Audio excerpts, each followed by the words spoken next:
अब theorem start करेंगे, theorem 11.13। अब सबसे पहले हम थ्योरम की स्टेटमेंट को अंडरस्टैंड करते हैं। इसमें उन्होंने कहा है कि द लाइन सेगमेंट, उन्होंने लाइन सेगमेंट की बात की है, लाइन की बात नहीं की। लाइन सेगमेंट के बारे में आपको पता है कि लाइन सेगमेंट जो भी होती है उसके हमारे पास 2 एंड पॉइंट होते हैं। तो ये मेरे पास क्या है, एक लाइन सेगमेंट है। अब ये किसको ज्वाइन कर रही है, joining the mid point, the line segment joining the mid point of the two sides of a triangle. कि जो लाइन सेगमेंट है ये किसको ज्वाइन कर रही है, एक ट्रायंगल ले ली और ट्रायंगल की टू साइड्स के मिड पॉइंट को ज्वाइन कर रही है। ये मैंने थोड़ी शार्ट सी यहाँ तक की जितनी स्टेटमेंट थी मैंने वो बयान की कि क्या कहते हैं, द लाइन सेगमेंट, कोई लाइन सेगमेंट है वो कहते हैं joining the mid point of the two sides of a triangle. एक साइड ये ट्राइंगल की, एक साइड मेरे पास ये है, दो साइड्स होगी। और जो लाइन सेगमेंट है किसी भी ट्राइंगल की दो साइड्स को आपस में क्या करिए, ज्वाइन करिए। यहाँ तक हमारे पास हो गया गिवन कि कोई लाइन सेगमेंट है वो किसी ट्राइंगल की दो पॉइंट्स को क्या करिए, ज्वाइन करिए। अब हमने ये प्रूव करना है जो लाइन सेगमेंट है, जो लाइन सेगमेंट है ये क्या है, पैरेलल भी है टू द थर्ड साइड के। ये दो साइड्स तो हो गई ना, ये दो साइड्स हम यूज कर चुके हैं, बाकी ये साइड बच गई ना। तो ये जो लाइन सेगमेंट है पैरेलल भी है किसके, थर्ड साइड पे, एंड इज इक्वल टू, और इक्वल भी है to the half of its length, उस जो थर्ड साइड की जो लेंथ है उसके क्या है, इक्वल है। ये भी हमने प्रूव करना है। क्या हमने प्रूव करना है कि जो हमारे पास लाइन सेगमेंट है joining the mid point of the two sides of a triangle, और ये क्या है, इज पैरेलल है, जो मेरे पास लाइन सेगमेंट है is parallel to the third side, क्योंकि दो साइड तो हम यूज कर चुके हैं तो रिमेनिंग मेरे पास थर्ड साइड बच गई है, इज इक्वल टू द, और एक और कंडीशन भी इन्होंने दी हुई है हमारे पास। और क्या है, एक तो हमने ये प्रूव करना है कि वो थर्ड साइड के पैरेलल है, नेक्स्ट हमें ये प्रूव करना है कि वो इज इक्वल भी है उसके हाफ ऑफ इट्स लेंथ के, तो उसकी थर्ड साइड के लेंथ के आपस में क्या है, इक्वल भी है। सबसे पहले हम एक ट्राइंगल ड्रॉ करते हैं।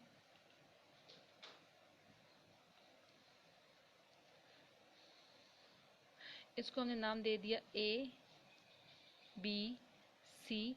तो हम यहाँ पे लिखेंगे in triangle A B C कि सबसे पहले हमने क्या ड्रॉ की, ट्राइंगल ए बी सी। अब हम दो साइड्स के मिड पॉइंट ले लेते हैं, एक मेरे साइड का मिड पॉइंट जी और एक मिड पॉइंट जी है, तो हम इसको एल का नाम दे देते हैं और इसको हम किसका नाम दे देते हैं, एल का। तो हम कहते हैं द मिड पॉइंट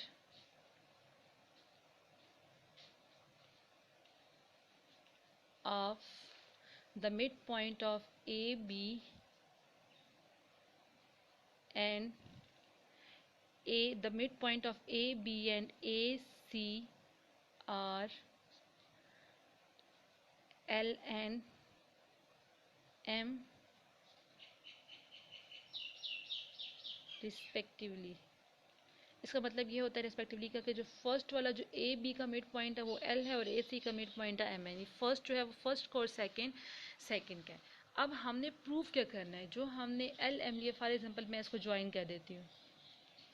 जो मेरे पास लाइन सेगमेंट है वो पैरेलल है किसके, थर्ड साइड के। अब देख के ऑब्जर्व भी हो रहा होगा कि एल एम और बी सी आपस में क्या है, पैरेलल है। तो हम यहाँ पे लिखेंगे कि जो एल एम है वो पैरेलल है किसके, बी सी के। एक बात हमने ये प्रूफ करनी थी कि जो एल एम है वो पैरेलल है बी सी की, जो क्योंकि मैंने आपको यहाँ पे ऑलरेडी बताया था कि जो लाइन सेगमेंट है इस parallel to the third side, दो साइड तो यूज हो चुकी हैं, थर्ड साइड तो यही बच गई ना, बी सी वाली। तो जो एल एम है वो किस साइड के पैरेलल है, बी सी साइड के। तो एक हमने कंडीशन ये लिख दी कि जो एल एम है वो पैरेलल है किसके, बी सी के। नेक्स्ट मेरे पास कंडीशन है मेरे पास कि जो थर्ड साइड है is equal to the one half of its length, कि वो इसकी थर्ड साइड की क्या इक्वल है, एल एम जो है वो इक्वल है, मेजरमेंट का वर्ड यूज़ कर लेते हैं, equal to half of measurement B C, क्योंकि उन्होंने एग्जैक्ट कोई मेजरमेंट बताई हुई है तो इस वजह से हम यहाँ पे मेजरमेंट का वर्ड हम तभी यूज़ करते हैं जब कोई हमें एग्जैक्ट मेजरमेंट बताई जाती है। तो उसमें उन्होंने एग्जैक्ट हमें हाफ का बताया हुआ है तो इसलिए मैंने साथ मेजरमेंट यूज़ कर ली कि मेजरमेंट एल एम जो है वो हाफ ऑफ बी सी की इक्वल है। एक हमने ये बात प्रूव करनी है कि जो लाइन सेगमेंट है वो थर्ड साइड के पैरेलल है, और एक हमने ये प्रूव करनी है कि जो लाइन सेगमेंट एल एम है वो half is equal to the half of of its length, यानी थर्ड साइड के लेंथ के क्या है, इक्वल है। अब कंस्ट्रक्शन में हम क्या करेंगे, सबसे पहले हम लिखेंगे कंस्ट्रक्शन में ज्वाइन हमने किया L two M,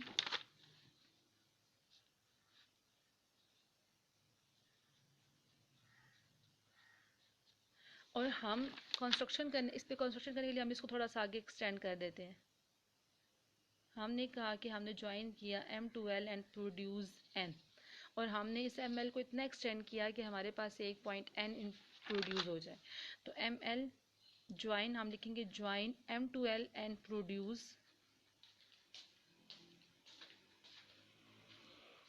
ML to N such that, अब हम इसके बारे में हमने कहते हैं कि जो हमने ML पॉइंट लिया है वो कंग्रेंट है कि इसके LN के। जो हमने कहा join M2L and produce ML to N, कि ML को हमने N तक प्रोड्यूस किया, और हमने कहा कि सच दैट जो ML पॉइंट है वो किसके कंग्रेंट है, LN के कंग्रेंट है। ML जो है वो LN के कंग्रेंट है, और हम यहाँ पे लिखेंगे कि हमने ज्वाइन किया B को N के साथ, और हम कंस्ट्रक्शन में B पॉइंट को N के साथ भी ज्वाइन कर देते हैं।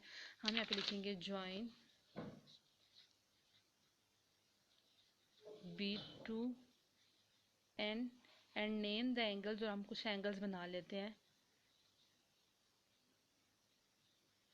And name the angles, angle 1, angle 2 and angle 3।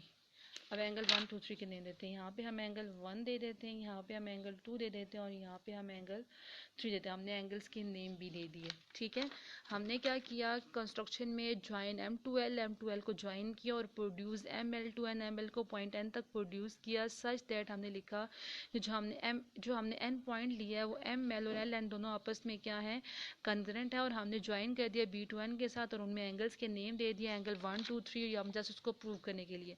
और आप कंस्ट्रक्शन अपने माइंड में रखनी पड़ेगी कुछ ना कुछ, तब भी आप, अगर आपको गिवन डायग्राम समझ आ गया है क्वेश्चन की स्टेटमेंट पढ़ के, गिवन पता चल गया कि गिवन क्या है, उसके बाद आपको ये पता चल गया कि आपने इसमें प्रूफ क्या करना है, तो कंस्ट्रक्शन भी आपको पता होनी चाहिए कि आपने इसमें क्या कंस्ट्रक्शन करेंगे। तो कंस्ट्रक्शन थोड़ी बहुत अपने माइंड में आपको रखनी पड़ेगी, क्योंकि थ्योरम में कुछ थोड़ी बहुत चीज़ें आपको अपने माइंड में रखनी पड़ती हैं।